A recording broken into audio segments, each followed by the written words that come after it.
All right, let's talk about something real. Let's talk about what it means to be seen, especially in those moments when you feel completely and utterly invisible. I mean, really think about it. It's a simple question, but it hits deep, right? Have you ever been in a room, maybe even a room full of people you know, and you're doing all the work, holding everything together, and you just feel like a ghost? It's like you know you're essential. You know things would probably fall apart without you.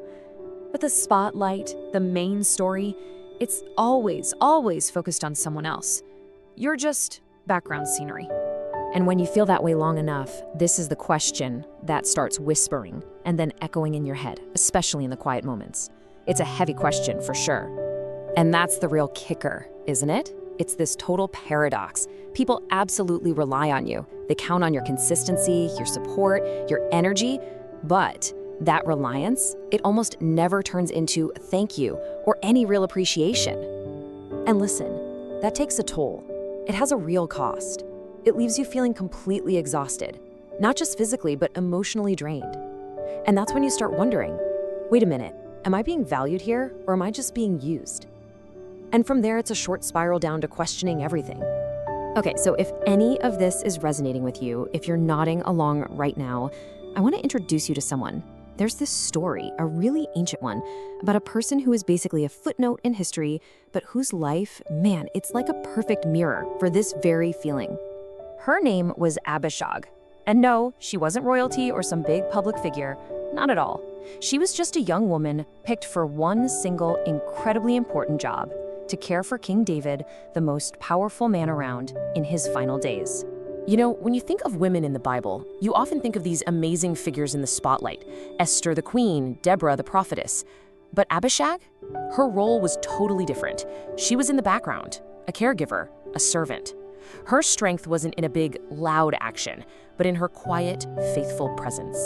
Just try to put yourself in her shoes for a second. She was chosen. This wasn't a career she picked, right? She didn't send in a resume.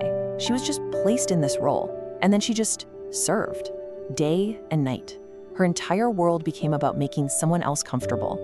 And what does that mean for her own story, her own dreams? They just disappear. They go untold. And boom, there it is again. That feeling. Ever feel like that? Like your job is just to be the glue holding everyone else's life together, while your own life story just sits on a shelf collecting dust? But here's the twist. This is the part we almost always get wrong. Being in the background does not mean you're insignificant. Not even close. Even though nobody was paying attention to her, Abishag was right there, at the very center of a massive moment in history. A huge power shift was happening, and she was in the room where it happened, whether anyone said her name or not. And that really gets to the heart of her story, and it's a truth that I think we forget all the time. The way the world measures importance and the way God measures it, they are two completely, totally different things.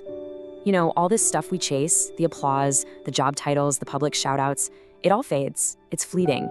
But what if this story is telling us there's another audience? One that's watching and sees all the stuff that everyone else overlooks. So what does that really mean?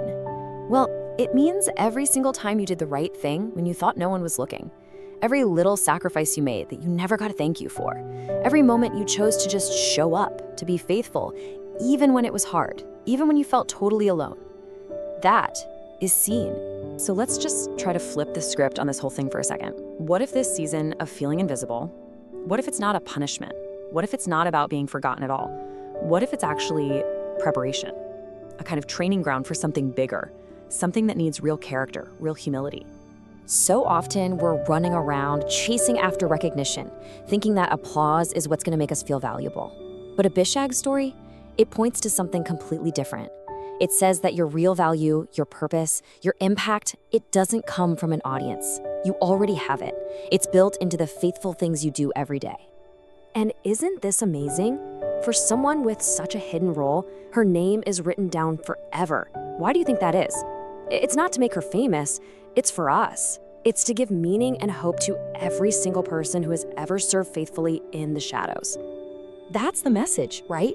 It's like this whisper that travels through time, straight from her life to ours. It's this powerful reminder that it doesn't matter how big your stage is. The size of the stage has nothing to do with the importance of what you're doing. Faithfulness, that's what matters. Okay, so let's bring this all right back to you right now. If you're listening to this and you're in that place, you're tired, you feel completely overlooked, and you're wondering if anything you do even makes a difference, please just hold on to this. I want you to remember Abishag.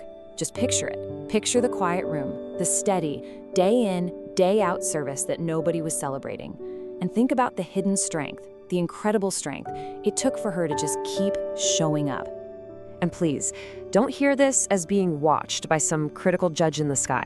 That's not it at all. This is about being seen by a loving eye. The whole point of that gaze isn't to find fault, it's to find value. It's to put honor on the exact things the world is too busy to even notice. You know, we're taught to think that being significant means being on a stage, under the bright lights. But what if the closest you can get to what truly matters is in the exact opposite place? What if it's found in a small, quiet act of love that no one else ever sees? So the next time you feel invisible, I mean really invisible, I want you to remember the truth of the story. You are the exact opposite of invisible. You are seen. You are so valued. And you are chosen for the very role you're in. So let me just leave you with this final thought to chew on. What if being unnoticed isn't a sign that you're being forgotten or unused?